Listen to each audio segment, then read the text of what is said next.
During a recent trip up to Montpelier to check in with legislators and other government officials following town meeting, we get the chance to stop in and chat with Lieutenant Governor David Zuckerman in his office on the first floor of the Statehouse.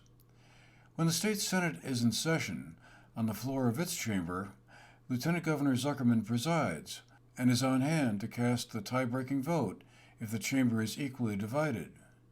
But in between one of the Senate sessions, we met up with him at his office, located near one of the entrances to the Statehouse, and we discussed housing, education finance, and his recent tour, which focused on banned books. We hope you'll enjoy this conversation. What are you seeing as the eventual pathway out of the housing shortage in Vermont? There's so many elements to it that I realize it's a very complicated question, but what's your change? Boy, I think there's a lot of different factors. One is a big change was already made last year with housing policy. The state passed a law to overrule local zoning, which is a pretty big deal. We generally have not had the state try to overrule local zoning, but the law was passed where if there's water and sewer, local zoning can't restrict to single family dwellings, but in fact can limit it to a minimum of 4. So people could build up to 4 units on a lot if they have water and sewer. And if they don't have municipal water and sewer, that they would be allowed to have duplexes. So people are allowed to build accessory dwelling units or a second unit, which would hopefully expand some of the housing options for folks. When people look at the history of zoning laws, a lot of that was around different sets of restrictions of, well, who could live in the neighborhood, who could afford to buy into this area. And so there were class and race history issues there. So that law in and of itself will allow for thousands more units to be built if we have the person power to do the building, the carpenters, the plumbers, the electricians. That's really where there's a pinch point right now. Secondly, we know over the last few years there's been a massive influx of people from out of state moving here.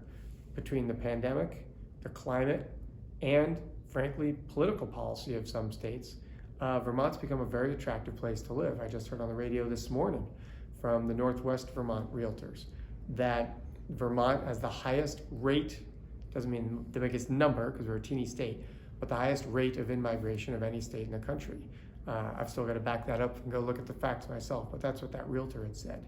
Well, that puts pressure on our housing because we have people in Vermont that need places to live. I've been commenting that if New York City or Boston, 10,000 people leave, it's like an eyelash falls off. I don't think anybody notices. But if 10,000 people move to Vermont, it blows up our housing situation. And now what we have, because we have such low vacancy, is it's a seller's market or a landlord's market, and rents are going through the roof, property values are going through the roof. And a lot of that's pure capitalism. When supply doesn't meet demand, it's through the roof. That then brings us to both the law from last year, S100, and the discussion you started us with, which is Act 250. What are the other restrictions around building? And Act 250 is sort of always painted as the big evil beast that has stopped housing. Well, we've been in a decent equilibrium, not perfect, for many years until this recent wave. And so we have to look at all the factors. Do we throw Act 250 out, remove some of the criteria, remove some of the governors, meaning restrictors of development, and really change the landscape and character of Vermont? Or do we also take into consideration some of these other factors? Vermont is now the second highest second home ownership state in the country. And in fact, down in your county, there's quite a few towns that are more than half summer or winter or second home residences. We've also seen the stock market world and hedge funds buying up properties to turn them into short-term rentals.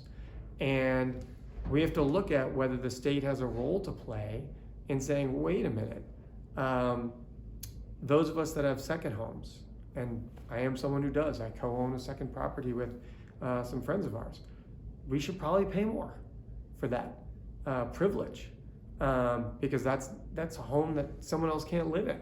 Now we're considering moving there. We're thinking about different things to do in our own lives. But folks that can afford 2 homes can probably help other people afford 1. And so are there things the state can be thinking about with respect to second homes, short-term rentals, and all of these systems that are actually removing homes from long-term residential capabilities? But there is a bill in the House around Act 250, and it looks to do a number of things. Reduce fragmentation by putting in what's called a road rule. If you're going to build a road more than 500 feet long to be a driveway, then that would trigger Act 250, because should we be fragmenting our properties and soils to put houses way up on the sides of hills or way up away from the main roads, or keep development clustered near the roads so that, it doesn't mean on the road, but near the roads, so that the wildlife that we've been seeing challenged has more contiguous land to use, or the woods remain healthier for logging and so forth, or agricultural fields stay bigger for more agricultural efficiency. But at the same time, it also says in those towns and villages that have many of the review structures of Act 250, that you wouldn't have to go through Act 250 sort of as a second run through a process you've already been through. So in those towns and villages, with review processes on your impact on the community, your impact on your water and your environment and your traffic, well, if you've already done that, maybe reduce the hurdles and allow for larger scale developments in those areas, which would make communities more walkable. It would revitalize a lot of these towns and villages that are dwindling. It might create an economy where the local store would be able to stay open, where a local coffee shop could stay open, and really repopulate some of the hollowing out areas of our state. So that's a pretty good bill. It's being attacked by the administration for not going far enough, because they're taking advantage of the current scarcity of housing. But none of these laws are going to change things overnight for housing. They're going to take 3 to 5 years for the housing to be built. And I think people should be really wary of throwing the baby out with the bathwater. When you look out at our hills, across our valleys, what do we want that to look like in 10 or 15 years?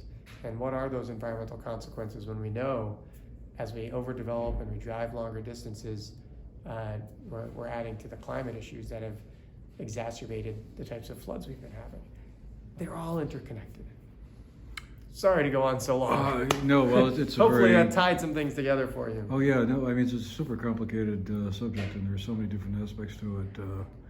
It just is always kind of surprised me, I guess, that finding a compromise around a revision of Act 250, a law that was passed, 1970, 71, somehow or another streamlined. Well, there have been a number of compromises over the years. Act 250 has been adjusted over and over and over again, sometimes one direction, sometimes another. So not everyone's happy.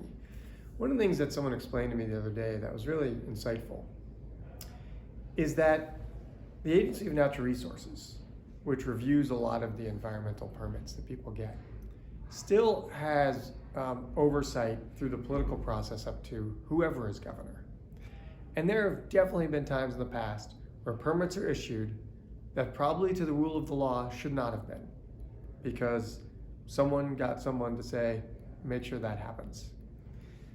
The reason administrations tend not to like Act 250 is it takes that wink and nod power out of the hands of whoever's governor and who's connected to the governor. And I'm not claiming this governor is any worse than any past governor. It's just the way the system is. It's true in every state. But it's this quasi-judicial review that says, did those permits get actually reviewed and processed the way they were supposed to? And when you have that extra process, yes, it takes some time, but it also eliminates potential favoritism, financial favoritism, and so forth. And we're a small state, so a lot of the big dogs in the state, they're pretty well connected. And so they could get their way if Act 250 wasn't in the way. That's true. On the other hand, I've talked to a number of larger developers who say, we know how Act 250 works. We can handle it. We know what the criteria are. It's a process, but we know what it is.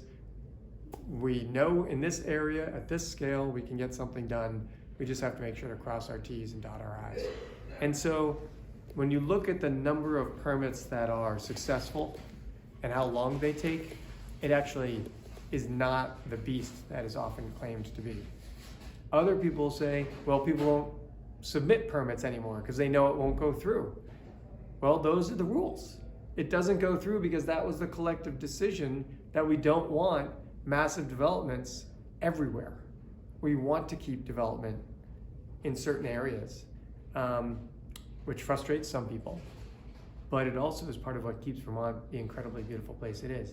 I would say that our billboard law and Act 250 are probably the two most critical pieces that are why when people come to Vermont, they go, boy, the moment you cross the border, you just know you're in Vermont. Do we not want people to feel that way? Do we, so it's critically important that we address the housing crisis. A major bill passed last year. This next bill will do some more around clustered development in those towns and villages. Sadly, housing doesn't go up overnight. Well, let's pivot over to the education finance area then. So we just saw during town meeting week about what I think roughly 1/3 of the About school a third. budgets Yeah. were defeated. It's a much higher number than. My district's budget went down.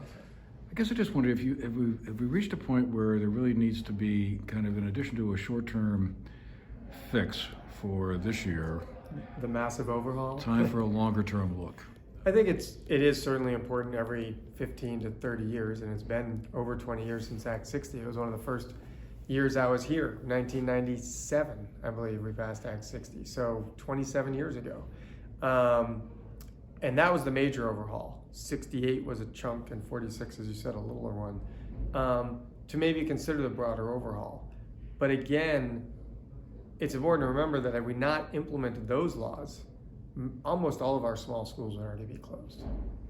Those laws made it so that towns and districts that had lower tax capacity would be able to fund their schools at a level that their kids needed without having tax rates that were 2, 3, and 4 times their neighbors' towns.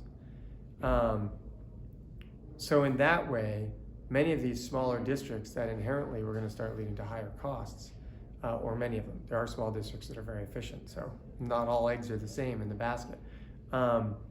Many of these districts that have seen dwindling student populations may well have been closed years ago.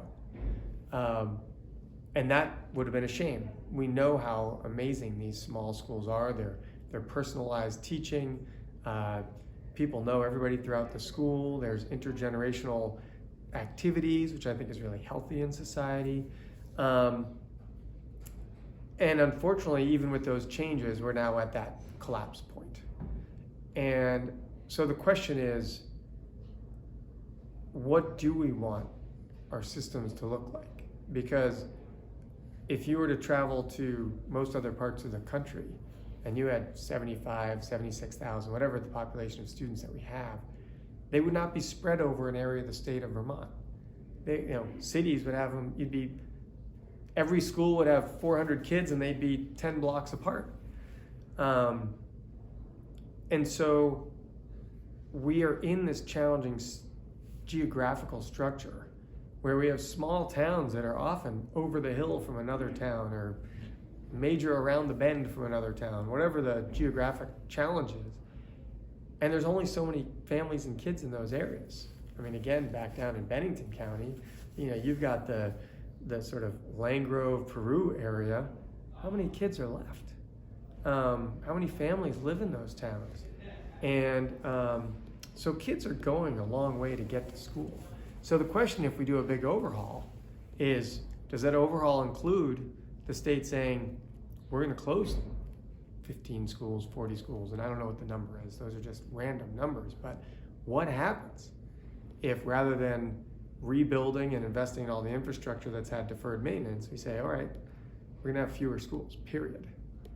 I think a lot of people would be pretty upset, but people are also upset with their tax rates. And that's the difficulty that we find ourselves in.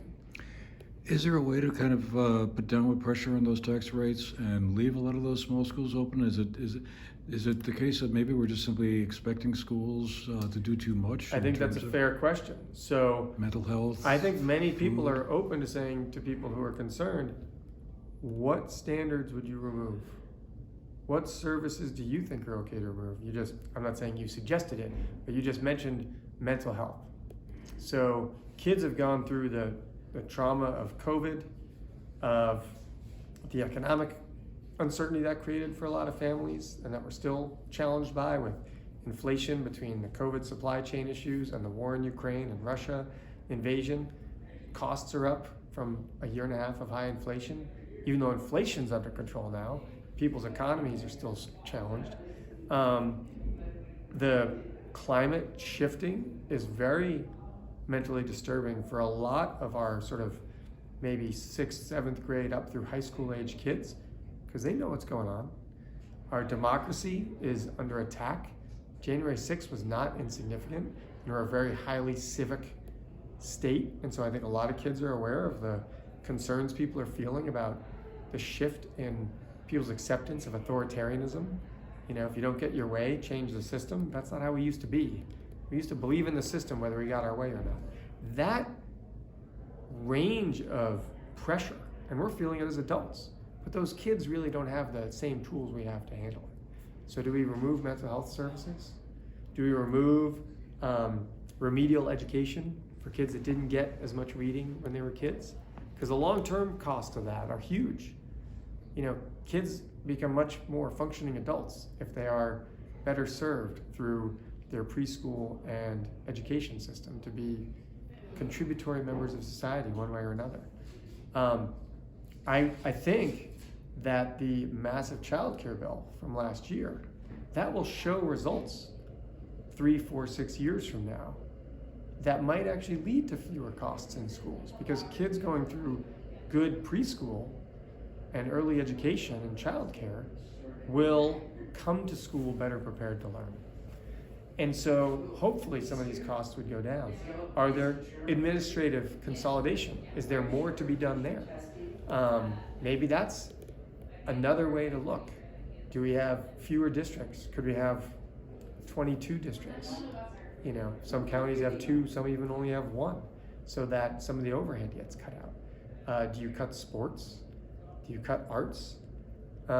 These are all contributory to well-rounded kids. So we either have to change the standards that we expect schools to meet, or we have to come up with a funding system that doesn't continue to hit people with the method of the property tax. We've added other sources of funding over time. Are there more to do? Or is there a more progressive way to do it? Do we address healthcare costs? I think one of the biggest drivers this time is also health insurance. Well, some of us have been advocating for universal health care for a long time. As a small business owner, that I run my own farm, I think we would be able to retain employees if they didn't have to leave our job to find a job with health insurance as they got to their late 20s, started thinking about families. We might be able to save the state a lot of money with universal health care, which would either free up money for education or at least reduce other costs in people's pocketbooks at home, and therefore they might be more able to meet the local spending needs. These are all the pieces that come into play. But there's no doubt right now it's too much money for people's costs, and that's going to have consequences. So just to segue onto something sort of related to all of that, last year you were down in Manchester and a bunch of other places on your banned books tour. Mm-hmm. And I guess you were saying earlier it's wrapped for this year. You're not going to be doing a tour like that again? Yeah, the tour was sort of last summer and fall. With 2-year election cycles, unfortunately, as the session wraps up, it's re-election time or election time, and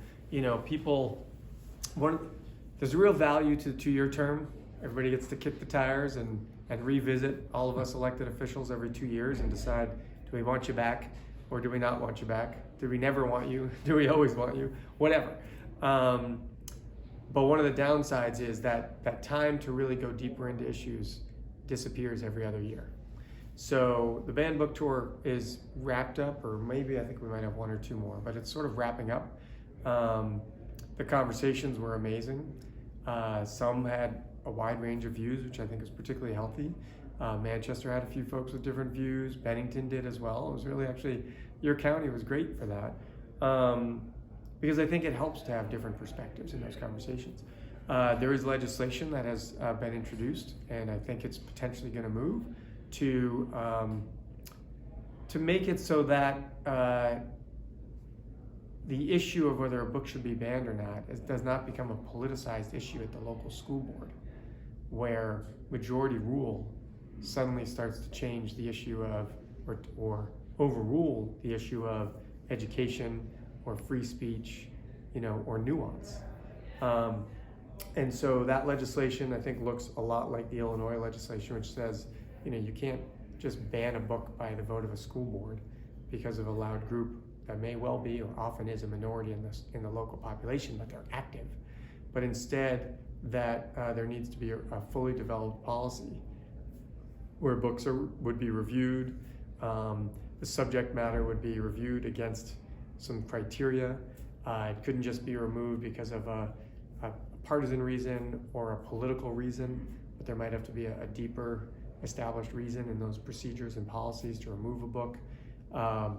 Thankfully, so far, there haven't been successful book bans in Vermont, and that has been brought up in these readings I did. Well, why are you doing this? There haven't been any successful ones. Well, my goal is that we have the conversation in many communities before the topic comes up, so that you have a process, so that a decision isn't made on a whim, but actually through a reasonable, thoughtful process like Vermonters tend to do. And it looks like we're maybe going to establish policy to do that. Yeah, I was wondering if there have been any, or you had heard of any initiatives or efforts to have a library pull certain books off its shelves. I mean, I hear rumblings about that. It's always kind of below the surface. Yeah, it's been talked about. There have been some, I've talked to some librarians who point out that even without a book being banned, that some librarians almost occasionally decide not to bring a book into the school because they don't want to stir up trouble, even though they think the book would be valuable to some of the kids. Most librarians say, if this book would be valuable to some of the kids, I'm going to bring it in. And I think I could say I'll be damned. If someone wants to challenge it, we'll have that conversation. One of the fascinating discussions that happened in one of these readings was someone pointed out, they said, I want my kids to see pornography. And that was in the form of some graphic novels or some of the books. Some of them are just sex ed books. So they have physical depictions of human bodies and they consider that pornography. Well, there was a lawyer in the room who said, actually, pornography has been defined by the courts. And it's pornography if there's no educational or redeeming value. If it's just simply gratuitous sexual activity, that's pornography. But if it's got an educational meaning to it and it's in the context of education, then it isn't pornography. And when I went through sex ed, I think it was 5th grade, that's what was talked about, was reproduction and human health and so forth. And many of these books, while they have some depictions in them, they're often depictions about situations that were unhealthy, where it's trying to teach young people, if someone does this to you and they tell you it's okay, if it doesn't feel okay, it's not okay. And you should go tell someone. You should go talk to someone. You are not at fault. And I think that's really important for young people to know, because when you look through history, there's a lot of exploitation that's happened where the kids were manipulated by the perpetrator and never said anything about it. And we learn about it 5 or 20 years later. Well, we don't want that to happen to anybody. And so education about consent, education about activity that isn't okay is really, really important. And then, of course, I point out to people that on these handy-dandy little devices, if you give your 9-year-old a phone, a smartphone, they're going to find a whole lot more on this screen than they're ever going to find in your school library.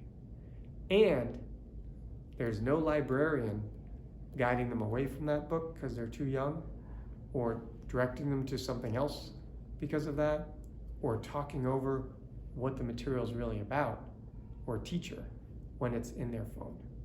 They're going to find way worse stuff on here. And so I hope folks who are concerned about what their kids might be exposed to think about that and think about where that kid's going to get more of that information.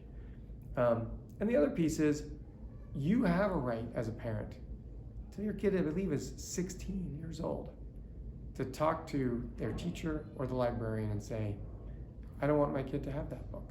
Find something else. You have every right to do that. The issue of book banning is that you also don't have a right to say, I'm going to control what someone else's kid has access to. And so those conversations were great conversations.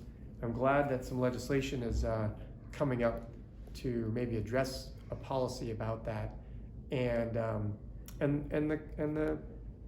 But the tour is wrapping up. For the GNAT-TV News Project, I'm Andrew McKeever.